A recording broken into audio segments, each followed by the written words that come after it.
Hello, Radhe Radhe दोस्तों। देखिए, 10वीं क्लास का एक आपको चैप्टर पढ़ना है, आयतन, पृष्ठीय और क्षेत्रफल। आयतन, पृष्ठीय, क्षेत्रफल तभी आप उस चैप्टर को बना पाइएगा जब तक आपको ये फार्मूला क्लियर नहीं रहेगा। तो पहले फार्मूला क्लियर कीजिए तभी आप उसको बना पाइएगा। चलिए हम पहले फार्मूला आपको करवा लेते हैं, अगले पार्ट में फिर हम आपको इसको क्वेश्चन आंसर करवाएंगे। इससे पहले आपको पहले फार्मूला क्लियर होना होगा, बिना फार्मूला के आप नहीं बना पाइएगा। तो पहले कंसेप्ट लीजिए। सबसे पहले इसको में बात आता है घन का।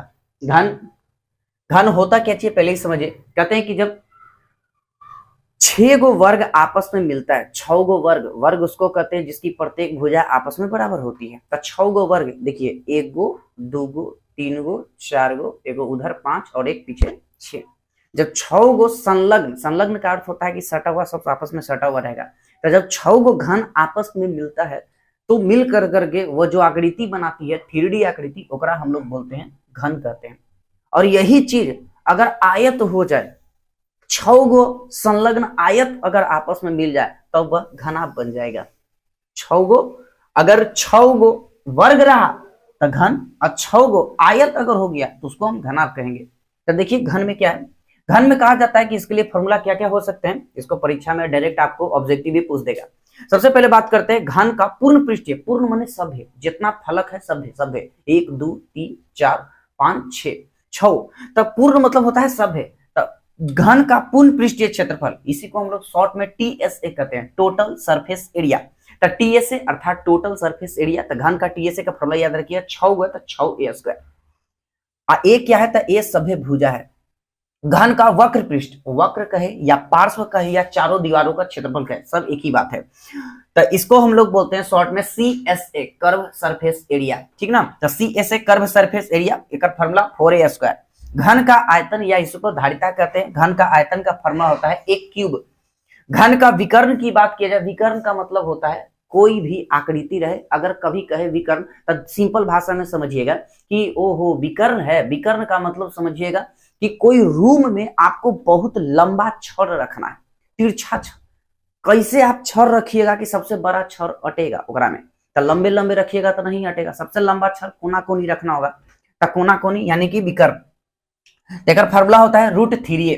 घनाभ की चर्चा करें तो उसी तरीका से घनाभ का अगर टीएसए, हमने यहाँ पर टीएसए लिखा है, आप समझिएगा कि टीएसए का अर्थ होता है पूर्ण पृष्ठ क्षेत्रफल या संपूर्ण पृष्ठ क्षेत्रफल भी इसको कहा जाता है। तो घनाभ का टीएसए का फॉर्मूला की बात किया जाए तो कहेगा 2 × LB + BH + HL। जहां LBH क्या चीज है तो कहेगा LBH जो है, L मतलब लंबाई, B माने चौड़ाई और H माने ऊंचाई, हाइट। घनाभ का अगर CSA की बात किया जाए तो कहेगा घनाभ का CSA 2 × L + B × H। घनाभ का आयतन की बात किया जाए तो लंबाई गुने चौड़ाई गुने ऊंचाई, आयतन को भी से सूचित किया जाता है, इसलिए भी लिख दिए हैं। घनाभ के विकर्ण का फॉर्मूला होता है √L² + B² + H²। आप इसको स्क्रीनशॉट एक ले लीजिए और लेकर के इसको जरूर से जरूर बढ़िया तरीका से आप याद कीजिए। हम आगे बढ़ेंगे क्योंकि अभी 2 हुआ है, अभी बड़ी बड़ी आकृति एकरा में पढ़ना है। तो सबसे पहले हम बात करते हैं, एकरा में 2 है, एगो घन हो गया, एगो घनाभ हो गया। एक घन है और एक घनाभ है। तीसरी आकृति की अगर हम बात करें, तीसरी आकृति की अगर हम बात करें तो देखिएगा, तीसरी आकृति की अगर हम बात करें एकरा में, तो तीसरा जो आकृति है, मिटाने वाले देखना उधर ना है।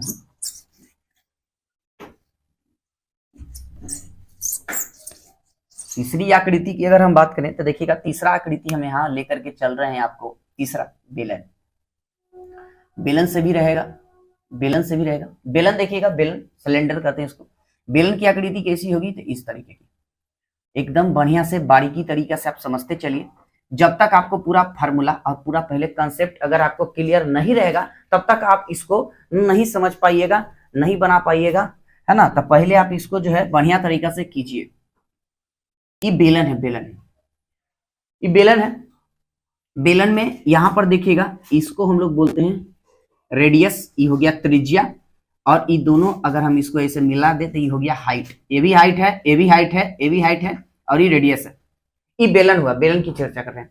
बेलन में अगर उसी तरीका से हम बात करें, सबसे पहले बेलन तो कहेगा बेलन का टीएसए। फिर से सुन लीजिए, टीएसए हम बार बार लिख रहे हैं, शॉर्ट लिख रहे हैं, क्योंकि आपको भी जब परीक्षा में शॉर्ट इस्तेमाल करना है ना। आप हिंदी में लिख सकते हैं, कोई दिक्कत नहीं है, अच्छा लगेगा। बेलन का टीएस है, टी मतलब टोटल सरफेस एरिया, संपूर्ण पृष्ठीय क्षेत्रफल। एक फार्मूला होता है, इसका फार्मूला होता है 2 pi r into r plus h, 2 pi r into r plus h. दूसरा की अगर हम बात किया जाए बेलन, बेलन का अगर हम बात करें अगला फार्मूला, बेलन का CSA की बात किया जाए तो आप कहिएगा CSA का फार्मूला होता है 2 पाई आर एच। तीसरा अगर हम बात करें बेलन का आयतन की अगर हम बात करें तो कहिएगा बेलन का आयतन pi r square h, pi r square h. ये 3 गो हो गया। चौथा देखिए चौथी आकृति आप देखिए, चौथी आकृति एक एक करके सब करेंगे हम। चौथी आकृति की अगर हम चर्चा करें, चौथी आकृति तो ये बेलन। इसके बाद हम लेकर के आते हैं शंकु यानी कि इसी को हम लोग कोण कहते हैं। शंकु क्या है तो देखिए ध्यान से, यहाँ पर समझिएगा। शंकु के अगर हम देखें, इसका अगर फोटो बनाएं तो शंकु का फोटो ऐसा बनेगा, बर्थडे वाला टोपी शंकु। देखिए ये नीचे हो गया रेडियस, इसको हम अगर ऐसे घेरे, इसको बोलते हैं ऊंचाई, एकरा बोलते हैं एल, तिर्यक ऊंचाई या तिरछी ऊंचाई, लेटेंट हाइट कहा जाता है। फिर से देखिए, इसको एल मतलब होता है तिर्यक ऊंचाई या तिरछी ऊंचाई, इसको कहते हैं तिर्यक ऊंचाई या तिरछी ऊंचाई। एच मतलब एकरा मतलब खाली ऊंची ऊंचाई, खाली ऊंचाई रहेगा, खाली ऊंचाई। अब बाकी तो समझ ही रहे। आर मतलब रेडियस, त्रिज्या होता है। अगर हम बात करें सबसे पहला फॉर्मूला इसकी शंकु का टीएसए माने संपूर्ण पृष्ठीय क्षेत्रफल, शंकु के संपूर्ण पृष्ठीय क्षेत्रफल का फॉर्मूला होता है pi r into l plus r. अगर दूसरा बात किया जाए शंकु का CSA वक्र पृष्ठीय क्षेत्रफल या पार्श्व पृष्ठीय क्षेत्रफल, आप कहिएगा इसका फॉर्मूला होता है पाई आर एल। तीसरा इसका अगर हम बात किया जाए शंकु का आयतन, कहिएगा 1/3 पाई आर स्क्वायर एच। किसी के दिमाग में आ रहा होगा, अरे ये तो बेलन का है, बेलन का भी पाई आर स्क्वायर एच है, यहाँ भी पाई आर स्क्वायर एच दिख रहा है।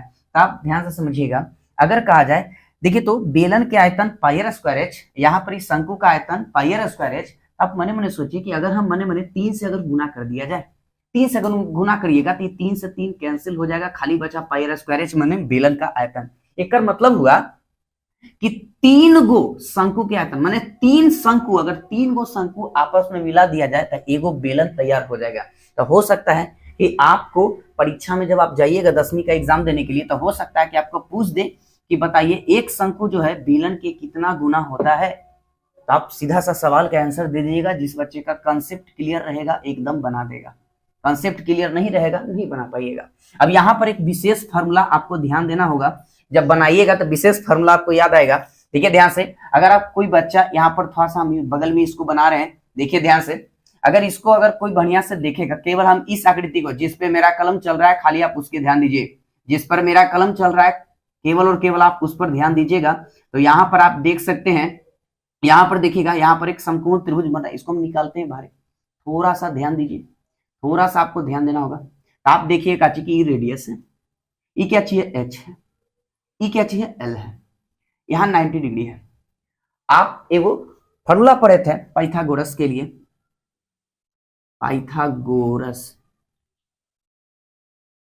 आप पाइथागोरस के लिए पाइथागोरस प्रमेय पढ़े होंगे कि कर्ण के स्क्वायर बराबर लंब का स्क्वायर जो है आधार का स्क्वायर, पढ़े थे ना। तो उसी के हिसाब से अगर हम इसको एगो फॉर्मूला बनाए तब क्या हो जाएगा, कर्ण का स्क्वायर, तो में कर्ण कौन है एल, आप कहिएगा एल स्क्वायर, कर्ण के स्क्वायर बराबर लंब का स्क्वायर आधार का स्क्वायर, लंब का स्क्वायर प्लस में आधार का स्क्वायर।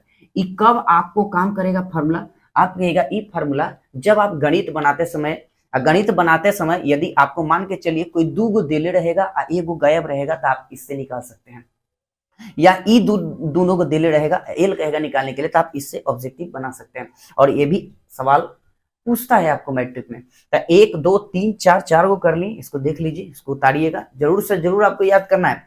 अगर केवल और केवल आयतन पृष्ठीय क्षेत्रफल में जितना भी आपको आकृति है उसमें से अगर आप टोटल के टोटल अगर फार्मूला अगर आप याद कर लेते हैं, केवल फार्मूला से आपको कम से कम 4 से 5 गो ऑब्जेक्टिव, तो 100% एकदम आयल है, एकदम छपायल रहेगा, टेंशन नहीं लीजिए। एक बाद 4 गो आकृति हो गया। 4 आकृति के बाद आप ध्यान दीजिएगा, 4 के बाद एक 5वां आकृति आता है हमारा, 5 नंबर आकृति आता है, उसको हम बोल रहे हैं गोला। इसे हम क्या कह रहे हैं? गोला। गोला, ध्यान दीजिएगा, गोला केकरा कह रहे हैं? गोला। गोला क्या होता है? आप कहिएगा क्या चीज? गोला। तो देखो, गोला हम ऐसा एक आकृति बना रहे हैं, प्योर गोल तो ना बनता है, थोड़ा सा समझिएगा, है ना। तो प्योर गोला तो हमारा से बन नहीं रहा है, मान के चलिएगा गोला है, माने में कहा जा रहा है कि ना। चलिए, ई है गोला, गोला है तो गोला है, ई है रेडियस।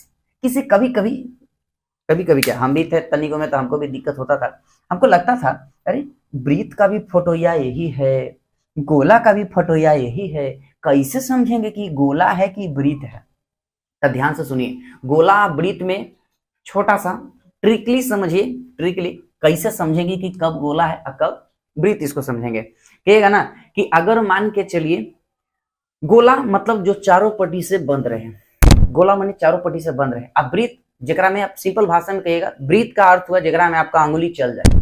जैसे आप कहिएगा काची कि मम्मी जो चूड़ी पहनती है ओकरा में आपका हाथ चल जाएगा, तो जिसमें हाथ चल जाए वो वृत्त है, जिसमें हाथ न जाए ओकर आप कहिएगा गोला है। जैसे फुटबॉल देखिए, फुटबॉल में हाथ नहीं जाएगा, अब बढ़िया ही फाड़ के डालिएगा तो अलग बात है, लेकिन उसको में अंदर नहीं जाएगा तो आप कहिएगा काची की जो फुटबॉल है वो गोला है। अब बात करते हैं हम, जैसे हम बॉल खेलते हैं, बैट बॉल खेलते हैं, क्रिकेट का शौकीन तो सबको ही होता है, तो बॉल जब हम लोग खेलते हैं तो बॉल जो होता है, बॉल में भी हमारा उंगली नहीं जाएगा, वो भी एक प्रकार का गोला हो गया। संतरा देख लीजिए, उसको में भी उंगली नहीं जाएगा, आप कहिएगा क्या चीज, वो भी गोला हो गया। नींबू क्या हो गया? गोला हो गया, है ना। जो चारों पट्टी से बंद रहे उसको हम लोग क्या बोलेंगे? गोला कहेंगे। अब जैसे मान के चलिए कोई रिंग पहनता है या रिंग पहनती है, तो रिंग में देखिए क्या चीज, उसको में उंगली चल जाता है तो वृत्त है। तो सिंपल भाषा में आप कहिएगा कि वृत्त और गोला ये दोनों अलग अलग चीज है। गोला माने चारों पट्टी से जो बंद रहे 3D फोटो होता है, और वृत्त जो होता है वो 2D फोटो होता है। इसीलिए आप कहेगा, इस तरीके से आप समझ सकते हैं। तो पहला बात अगर हम करते हैं गोला का, तो सबसे पहले आ जाता है गोला। तब गोला की चर्चा अगर हम करें, गोला की अगर चर्चा करें तो गोला जो होता है, गोला का टीएसए की अगर हम बात करें, टीएसए, गोला का टीएसए की बात करें तो एक फॉर्मूला होता है 4πr²। अगर दूसरा हम बात किया जाए गोला, गोला का अगर हम सीएसए की बात किया जाए तो एक चीज आप याद रखिएगा कि गोला का जो सीएसए और टीएसए दोनों सेम होता है, इसका सीएसए और टीएसए दोनों वक्र पूर्ण पृष्ठ सब एक एक कर। तीसरा अगर हम बात करें गोला का आयतन, तो गोला का आयतन 4/3 πr³ ये फॉर्मूला होता है। 3 फॉर्मूला गोला हो गया। अब गोला के बाद आता है हम लोग का आकृति नंबर 6, आकृति नंबर 6, आकृति नंबर 6, आकृति नंबर अगर 6 की चर्चा अगर हम करें तो कहिएगा कि बहुत बढ़िया, बहुत बहुत बहुत अच्छा। छठा नंबर अगर आकृति की बात किया जाए तो अगर हम कहें तो इसको कहिएगा अर्धगोला। अर्धगोला नामे से स्पष्ट है, अर्ध माने आधा, गोला के आधा, गोला के आधा। देखिए यह है अर्धगोला, ये है अर्धगोला, बन जाओ ये अर्धगोला। अर्ध माने आधा और गोला का आधा, तो देखिए गोला का आधा है, कटोरा हो गया है कि ना, कटा हुआ नींबू हो गया, कटा हुआ संतरा हो गया, आप इसको जो कहिए, रेडियस है इसका। अगर हम बात किया जाए अर्धगोला है तो अर्धगोला में अगर पहला फार्मूला की बात किया जाए, अर्धगोला, अर्धगोला, अर्धगोला का टीएसए, अर्धगोला के अगर टीएसए के फॉर्मूला बात किया जाए तो आप कहिएगा अर्धगोला के टीएसए का फॉर्मूला है 3πr²। दूसरा अगर हम बात करें अर्धगोला, अर्धगोला, अर्धगोला का सीएसए की अगर हम बात किया जाए, कर्व सरफेस एरिया, तो आप कहिएगा 2πr² होता है।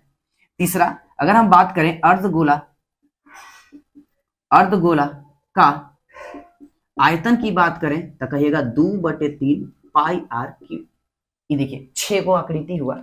ये 6 आकृति आपको इस तरीके से समझना होगा। जब तक आप 6 आकृति को बढ़िया से नहीं समझ पाइएगा, ये 6 आकृति हो गया। एक आखिरी आकृति जो आता है आपका फ्रस्टम, छिन्नक। जब 6 आकृति के फॉर्मूला अगर आप बढ़िया से क्लियर कर लीजिएगा, उसके बाद देखिएगा संसार का कोई सवाल रहेगा एकदम आपको हलवा लगेगा, क्योंकि जब तक आपको फॉर्मूला नहीं पता रहेगा तब तक आप आगे नहीं बढ़ पाइएगा। जैसे अब मान के चलिए हमको कोई मंजिल पर जाना है, अब सीढ़ी नहीं पता है कि कहाँ से जाना है, कैसे जाना है। जब सीढ़ी आपको नहीं मालूम रहेगा, कि खाली पता है कि वहां जाना है, सीढ़ी ही नहीं पता कि कौन सीढ़ी से जाना है, तब तो फिर नीचे गिरिएगा ना। इसलिए पहले आपको ये समझिए कि सीढ़ी है, इस सीढ़ी आपको चढ़ने के लिए आपको ये सब चीज याद होना चाहिए। 5 हुआ, एक और है, 6 आकृति हो गया। 6 के बाद एक 7वां आकृति है, उसको अगर कर लेंगे, इतना करने के बाद आपका पार्ट 1 जो वीडियो होगा एक खत्म हो जाएगा। उसके बाद पार्ट 2 से हम लोग बनाना स्टार्ट करेंगे। अब मान के चलिए अगर हम डायरेक्ट आपको बनाना स्टार्ट करवा देते तो पता चलता क्या चाहिए कि ये फॉर्मूला है ये नहीं है, बनाइएगा कैसे, तो दिक्कत वाली बात। इसलिए दिक्कत ना हो इसके लिए आपको हम कोशिश करेंगे कि जितना हो सके उतना आपको एकदम मैथ हलवा लगे। मैथ मतलब हलवा ऐसा होना चाहिए। तो चलिए आखिरी तस्वीर हमारे पास आ रहा है। हंस करोड़ का ही सवाल है ना। 7वां थाला फॉर ए रीजन है कि ना। तो 7वां जो है ये आप देखिए, 7वां है छिन्नक की चर्चा कर रहे हैं। छिन्नक पहले तो बात करते हैं छिन्नक होता क्या है, छिन्नक बनता कैसे। तो आप देखिए 10वीं क्लास में सबसे मेन अगर कोई चीज है तो छिन्नक है। क्योंकि 9वां तक लेकिन जो होता है शंकु पर ले रहता है, गोला पर ले रहता है, गोला पर ले रहता है, घन घनाभ सब पर ले रहता है। लेकिन ये छिन्नक जो होता है ये छोटा, आपको जो ई मिलेगा ई आपको 10वें क्लास में मिलेगा, नीचे क्लास में आपको नहीं मिलने वाला है। इस शंकु है, कहा जाता है कि जब शंकु को 36 तरीका से आप काटिएगा, 36 का मतलब होता है ऐसे, ऐसे नहीं काटना है ना, 36 काटना है 36। जब आप इसको 36 तरीका से काटिएगा तब 36 काटने के बाद आप देखिएगा कि आपको एक ऐसा आकृति बन के मिलेगा।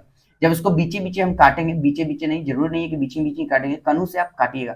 जब काटिएगा तो आपको ऐसा महसूस होगा कि हमको इस तरीके का आकृति मिलेगा, इस तरीके का आपको एक आकृति मिलेगा, इस तरीके का एक आकृति आपको मिलने वाला है। इस तरीके की आकृति जब आप इसको काटिएगा तो काटने के बाद आपको ऐसा आकृति मिलेगा, इस तरीके की आकृति आपको मिलेगी। देखिएगा ध्यान से, जब हम इसको ऐसे काटेंगे 36 तरीका से तो आप कहिएगा कि हमको इस तरीके का आकृति बन करके मिलेगा। जब आकृति बन करके मिलता है तो हम जो नीचे है, नीचे एकरा हम लोग बोलते हैं छिन्नक, नीचे ही वाला को हम छिन्नक कहते हैं। जो नीचे आपको प्राप्त होगा उसको हम लोग छिन्नक कहते हैं, ऊपर वाला को नहीं।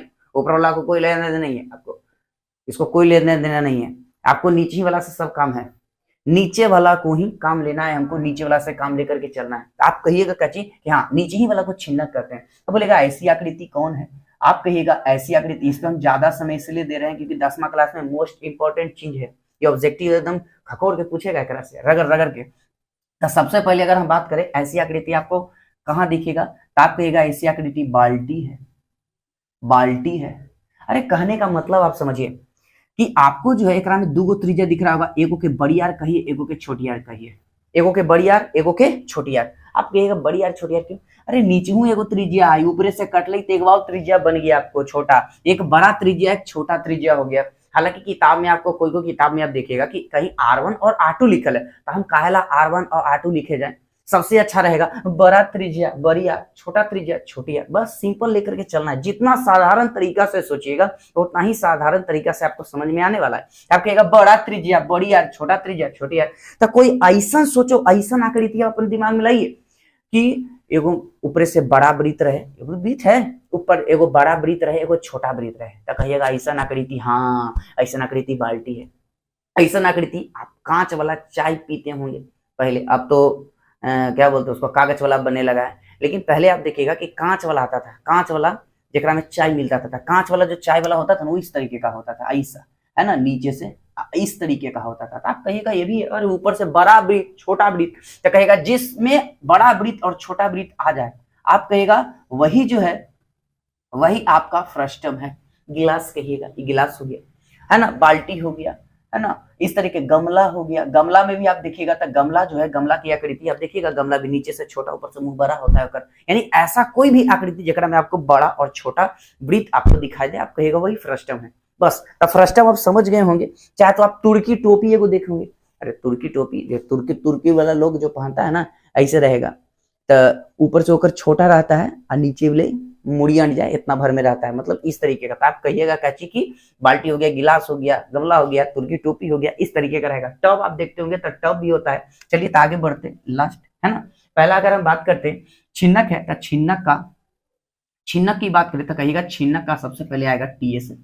छिन्नक की अगर हम टीएस की बात करें, देखिएगा बाकी सब आपका सेम रहेगा, एल है, आई क्या चीज है, एच है, जो एच है ये सब चीज सेम, कोई चेंजिंग नहीं। बस खाली एकरा में अलग क्या लगा, आप कहेगा अलग हमको लगा रेडियस। बस शंकु में एगो रेडियस होता था, यहाँ दो को रेडियस हो गया, बड़का के लिए बड़ा, छोटा के लिए छोटी, बाकी सब सेम हुई, लेटेंट हाइट वैसी है ना, ससरे वाला।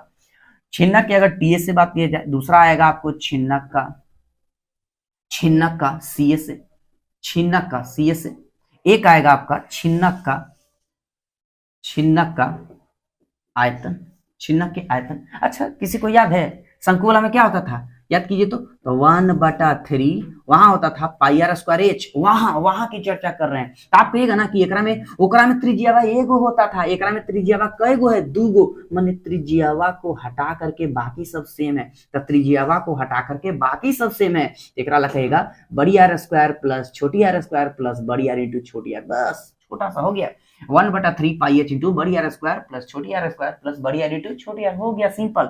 वहां सोचो शंकुआ में क्या होता था, तो कहेगा शंकुआ में पाई आर एल होता था, माने आपने कहा कि सब सेम है, त्रिज्यावा बदल गया है, तो त्रिज्यावा को गोली मारो, हटाओ, यहाँ त्रिज्यावा चेंज हो गया है, तो कैसे चेंज हुआ है, तो बड़ी आर प्लस छोटी आर, बस काम कर, कुछ नहीं करना है, कुछ नहीं करना है, पाई एल इंटू बड़ी आर प्लस छोटी आर। वहां क्या होता था आप कहिएगा, वहां इसको में क्या कीजिएगा, क्या करना है, तो पाई एल इंटू बड़ी आर प्लस छोटी आर, माने सी ए सेवा को लिखो, सी ए सेवा को लिखो, और क्या करना है, जोड़ देना है आपको ऊपर, कहेगा पाई बड़ी आर के स्क्वायर प्लस पाई छोटी आर का स्क्वायर, बस इतना कर देना है, हो गया आपका। कहिएगा क्या चीज, छिन्नक के टीए से पाई एल इंटू बड़ी आर प्लस छोटी आर प्लस पाई बड़ी आर का स्क्वायर प्लस छोटी आर का स्क्वायर। एक बाद जो है एक आपको यहाँ पर विशेष फॉर्मूला, जैसे ओकरा में आपको शंकु में दिया था कि समकोण त्रिभुज बन रहा था, तही था, अगर यहाँ पर समकोण त्रिभुज बने तो वहां पर यहाँ पर एक विशेष फॉर्मूला, आप कहिएगा क्या चाहिए, विशेष फॉर्मूला क्या है था, एल स्क्वायर बराबर